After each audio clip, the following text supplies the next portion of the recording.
Hey Internet, my name's Tori, and this week was my first week on the ketogenic diet.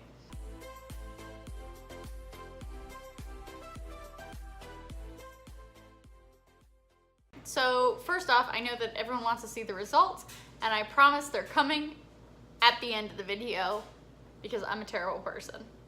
So the first thing that everyone should know is that this week I did keto to the laziest degree.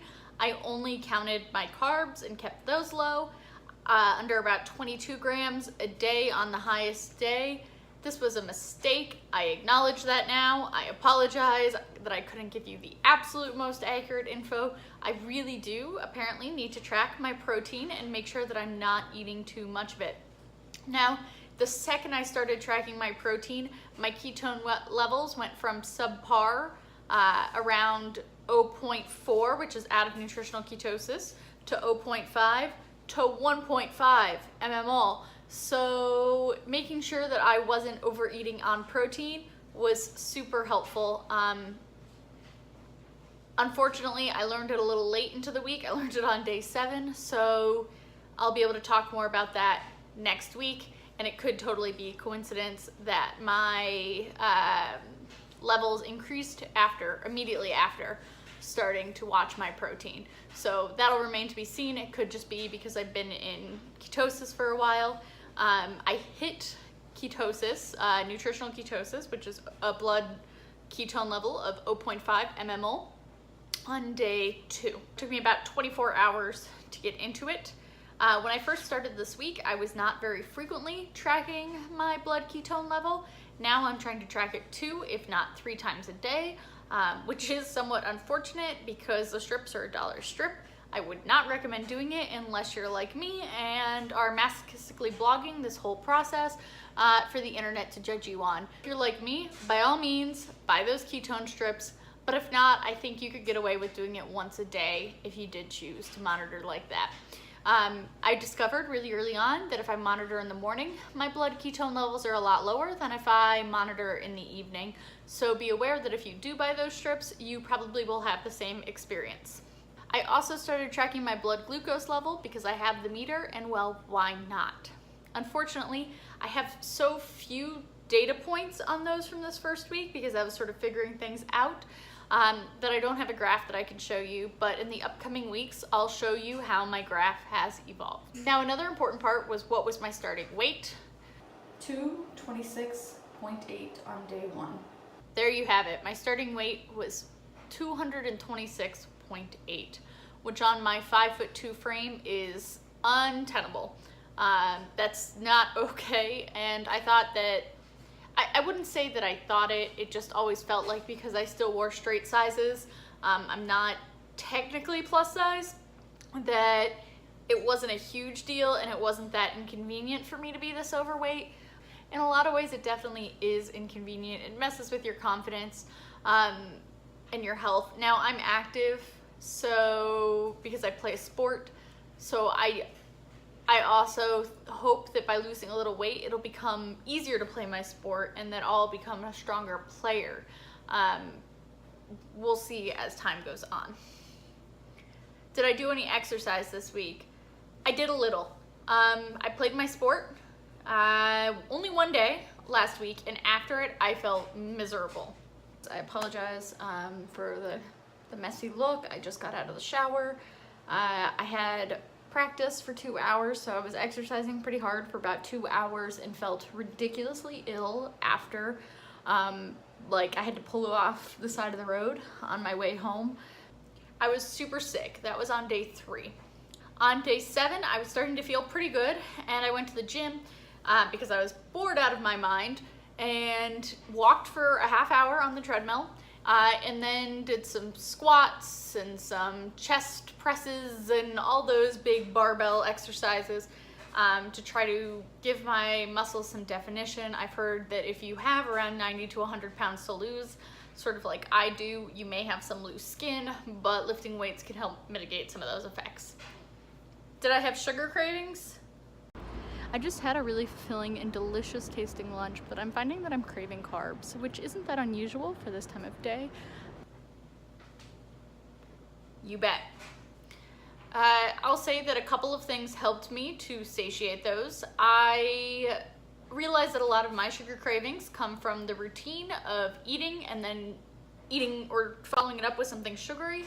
So to combat this during my lunches, I would eat and then I'd follow it up with a low calorie, no extra carbohydrates beverage. So I just went and picked up my lunch. I got a salad from a local pizza place. I've also learned my lesson, and pre-grabbing my lunch, I grabbed a one of those energy drink tea things that I've been drinking a lot recently, because I find that really helps my post-lunch cravings and my post-lunch energy dip. The brand I've been using is Celsius. They've got an energy drink called Celsius Heat, which I use on the days that I have to play my sport in the evening. And then they have that I use on the days when I'm going to play my sport in the evening, which has been great. I've stopped napping on the couch thanks to the 300 milligrams of caffeine. I don't drink coffee or otherwise really consume caffeine, so I'm not horribly worried about that caffeine content. But if you are a coffee drinker, don't drink that one. And then the other one is just their regular Celsius beverage. It's not really flavored water because it has calories, but it is still low carb, under 2 grams. Other people might choose to save their carbs for something else, and that's totally fine. I just have found that satiating my sweet tooth has gone a long way this past week and improving morale. The other way I've satiated my sweet tooth is after dinner on a couple of nights. Not even every night, but I think on about 3 nights, I made a lava mug cake, and I'll put that recipe in the description box below. It's excellent, and if you have a couple extra carbs to spare, you can even throw on some sort of low-carb ice cream like Halo Top. However, my taste buds are already sort of changing. I noticed on day 5 that my usual barbecue place had the sweetest sauce on the face of the planet.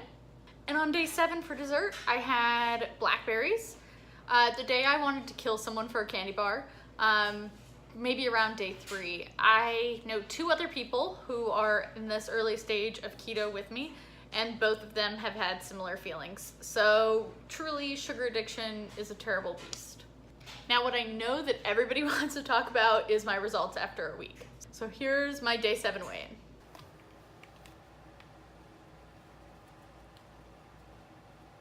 For those of you keeping track at home, that's about 6 pounds in 7 days. The lowest number I saw on the scale this week was actually 219.8, so a full 7 pounds. However, I have not seen that number since day 3, and who knows why my weight was down so low. Of course, everybody's response is it was water weight, which I totally believe. It was water weight. So I set out to answer the question, do you lose inches when you lose water weight?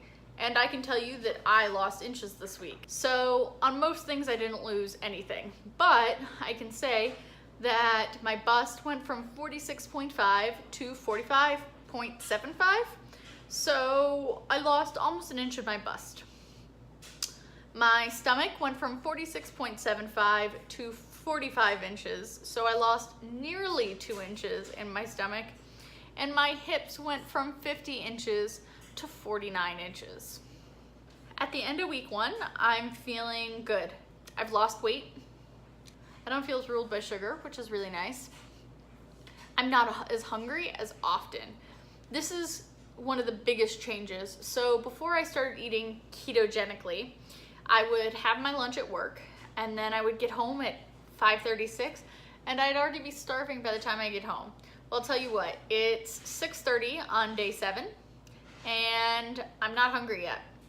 I'm gonna cook because I have practice, so right after making this video, I'm gonna make me some dinner, because I don't think I'd make it through the whole practice, but I totally understand how people on the ketogenic diet do the 1 meal a day plan.